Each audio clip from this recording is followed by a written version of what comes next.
आवाज़ भी हिकिड़ी अल्लाह जी नेमत आहे। हज़रत दाऊद अलैहिस्सलाम जे लाइ किताबनि में ईंदो आहे त हज़रत दाऊद अलैहिस्सलाम ज़बूर जहिड़ी महिल पढ़ंदा त हीअं जेकॾहिं पूरो मथों कंहिं पखीअ जो गुज़र थींदो त उहो एॾो आवाज़ उनखे कशिश कंदो जो मथों उॾामण खां हेठि लही ईंदो हो पखी।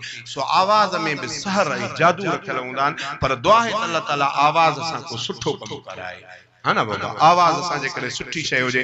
कारी मोहम्मद अली मदनी कुरान मजीद खे लहरा ॾेई पढ़े, कारी अब्दुल बास्त कुरान मजीद खे लहरा ॾेई पढ़े। आवाज़ त अजीब आहे, पर जॾहिं कुरान मजीद पढ़े त अञा वरी वधीक खूबी ऐं वधीक अजर जो कमु आहे। बहरहाल हमद अव्हां खे ॿुधाए में मौलाना आलिम सुवार जो ठहियल वरी हिकिड़ी दिलि घुरे थी त नात अव्हां खे ॿुधायां।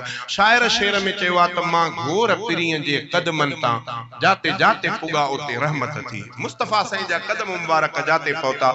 मुस्तफ़ा साईं जन जे कॾहिं अम्मा आमना साईं जे पेट में हन त अम्मा आमना साईं फरमाए थी त मुस्तफ़ा साईं जे बरकत जे करे मूंखे ज़मीन तां कंडा पेरनि में न लॻंदा हा। कंडनि ते पेर रखंदी हुअमि त पेर खे उहे नरम मेण वांगुरु लॻंदा। पथरेली ज़मीन ते घुमंदी हुअमि, मुस्तफ़ा मुंहिंजे पेट में हुआ त उहे पथरेली ज़मीन मुंहिंजे आॾो मेण ऐं कपह वांगुरु बणिजी पवंदी। अम्मा आमना साईं फरमाए थी त बकरियूं तंग कंदियूं, पर मुस्तफ़ा जॾहिं पेट में आया त बकरियुनि अॻ में हलणु छॾे ॾिनो। मां हलां त पोयों बकरियूं हलनि, न त बकरियूं चुप। अम्मा साईं फरमाए थी त मूंखे आवाज़ ईंदा हा त बुशरा लक या आमना, आमना तोखे मुबारक हुजे जो तुंहिंजे पेट में सैयदुल अव्वलीन वल आखिरीन, अॻे ने पोयनि जो सरदार बच्चो तुंहिंजे पेट में आहे। पर आमना जॾहिं इनखे ॼणे त इन जो नालो मुहम्मद रखिजा चो सल्लल्लाहु अलैहि वसल्लम। बहरहाल उन महबूब साईं जी सना अवां जे ॻोठ में थी हले शादीअ जे मौके ते। छा चयो शाइर? चई मां घोर पीरीअ जे क़दमनि तां जाते जाते पुॻा उते रहमत थी। वयो फर्श खां अर्श ते सुहिणो सजणो, अहिड़ी कंहिंखे नसीब न इज़त थी। मां घोर पीरीअ जे क़दमनि तां जाते जाते पुॻा उते रहमत थी। वयो फर्श खां अर्श ते सुहिणो सजणो, अहिड़ी कंहिंखे नसीब न इज़त थी। वयो फर्श खां अर्श ते सुहिणो सजणो, अहिड़ी कंहिंखे नसीब न इज़त थी। जंहिं माउ जे गोद में मिठड़ो ॼमियो, उन माउ मिठीअ जो मानो चो। जंहिं माउ जे गोद में मिठड़ो ॼमियो, उन माउ मिठीअ जो मानो चो। जंहिं दाईअ जे घर पहुता कदम, वॾी दाई हलीम जी शोहरत थी। वयो फर्श खां अर्श ते सुहिणो सजणो, अहिड़ी कंहिंखे नसीब न इज़त थी। मां घोर पीरीअ जे क़दमनि तां जाते जाते पुॻा उते रहमत थी। वयो फर्श खां अर्श ते सुहिणो सजणो, अहिड़ी कंहिंखे नसीब न इज़त थी। जंहिं शहर में सोणो ॼमियो ऐं घुमियो, उन शहर मके जो शान ॾिसो। जंहिं शहर में सोणो ॼमियो ऐं घुमियो, उन शहर मके जो शान ॾिसो।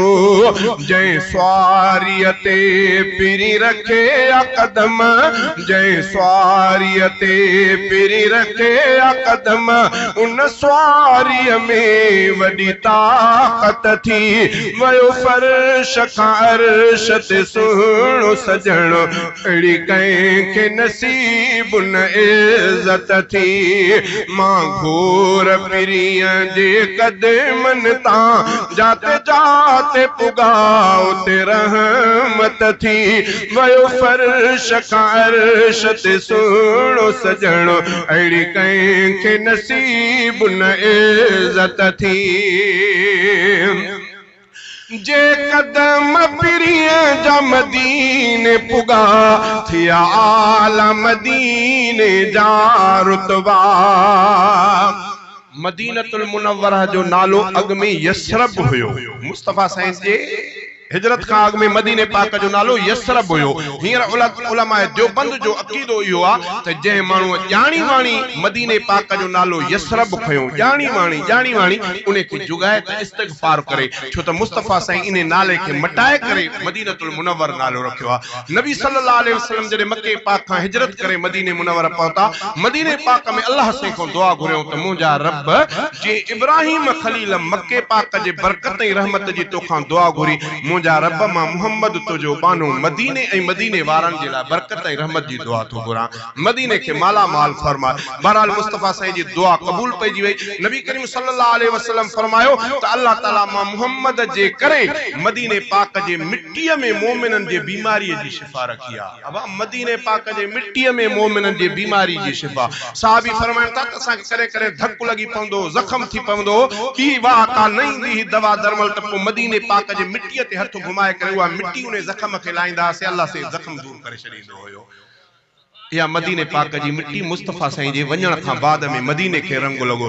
पाण फरमायूं त मदीने पाक जे खजनि जा 7 दाणा खारकूं कतल, 7 दाणा पाण फरमायूं त जंहिं उम्मतीअ सुबुह जो खाधा शाम ताईं उन उम्मतीअ ते न ज़हर असर कंदो न जादू असर कंदो, उहा मुस्तफ़ा साईं जे मदीने शहर जी खारक अथव। बाबा अजवा खारक जे लाइ मुस्तफ़ा साईं जन फरमायो त दिल वारे खे अजवा खारक खारायो, दिल जे मरीज़ खे। अबा चवंदा न दिल जो मरीज़। बहरहाल पोइ मां वरी दोस्तनि खे चवंदो आहियां त आहे यकीन जो मसइलो, यकीन मजबूत हुजे त मां समझा थो त मुस्तफ़ा साईं जी दसियल दवा जहिड़ी का दवा आहे दुनिया जा डॉक्टरनि खे जवाब आहे मुस्तफ़ा जी कौल जेको आहे उहो ईअं खणी सम्झो त इल्हामी कौल आहे, उन जहिड़ी दवा काहे ॿिए जाइ तो मिली न सघंदी। बहरहाल दुआ आहे त अल्लाह ताला तव्हां असां में पूरो इख़लास नसीब फरमाए, मुस्तफ़ा साईं जे दसियल हुक्मनि जे मथां अमल करण जी तौफ़ीक़ अता फरमाए। शाइर चयो जे कदम पिरिया जा मदीने पुगा थिया आला मदीने जा रुतबा, जे कदम पिरिया जा मदीने पुगा थिया आला मदीने जा रुतबा, जे पहुता अयूब जे घर में कदम, जे पहुता अयूब जे घर में कदम, आयूब जे घर में बरकत थी वयो फर्श खां अर्श ते सुहिणो सजणो, अहिड़ी कंहिंखे नसीब न इज़त थी। मां घोर पिरीअ जे कदमनि तां जाते जाते पुगाओ ते रहमत थी वयो फर्श खां अर्श ते सुहिणो सजणो, अहिड़ी कंहिंखे नसीब न इज़त थी वयो फर्श खां अर्श ते सुहिणो सजणो, अहिड़ी कंहिंखे नसीब न इज़त थी।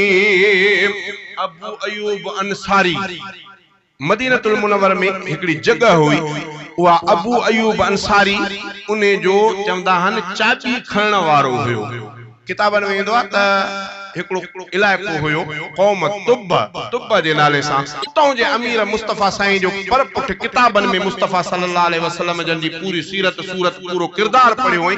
पोइ हुन ॾाढी हसरत कई त काश जेकॾहिं मां उन वक़्त में हुजां जॾहिं मुहम्मद करीम खे पंहिंजे इलाइक़े में ॿाहिरि कढण जी कोशिश कंदा। हिजरत करे ईंदो कंहिं पथरीली इलाइक़े में ऐं कंहिं खजनि जे बागनि वारे इलाइक़े में, पोइ हुन मुख़्तलिफ़ शहरनि जी उन चूंड कई। पोइ उन में हिकिड़ो शहर मदीनतुल मुनव्वर हुयो, हुन उते ज़मीन ख़रीद कई, उते हिकिड़ी जगह ठाराई, चई त हीअ जगह मां जे हयाती में जेकॾहिं मुहम्मद करीम हिन शहर में आयो त हीअ जगह उन जे लाइ आहे। ईअं उन जाइ ते हिकिड़ो माण्हू पहरेदार मुक़रर करे छॾे, उन जो नसब हलंदे हलंदे अबू अयूब अंसारी ते उहा चाबी उहा जगह उन अमीर बादशाह जी हुई जंहिंमें मुस्तफ़ा साईं जन जो क़याम थियो, जंहिं जाइ ते अल्लाह ताला मुस्तफ़ा साईं जे उठड़ीअ खे उते लाथो। बहरहाल इहे ॻाल्हियूं इल्मी आहिनि। बहरहाल तव्हां दोस्तनि ॾाढो ॻाल्हि कयमि, बहरहाल वरी उलमा कंहिंखां पुछी वठिजो। तमामु मुस्तफ़ा साईं जी सीरत सूरत ॾाढो लज़त ऐं मज़े वारियूं ॻाल्हियूं आहिनि। जेकॾहिं ॻाल्हियुनि खे घणो ड्रिगो कबो त तमामु वक़्तु घणो थी वेंदो। बहरहाल हज़रत साईं जन वेठा आहिनि, मां त हिकिड़े जी ॻाल्हि कई हुयमि, जेकॾहिं नाराज़ न थियो त पोइ ब्रेक साईं खे वठी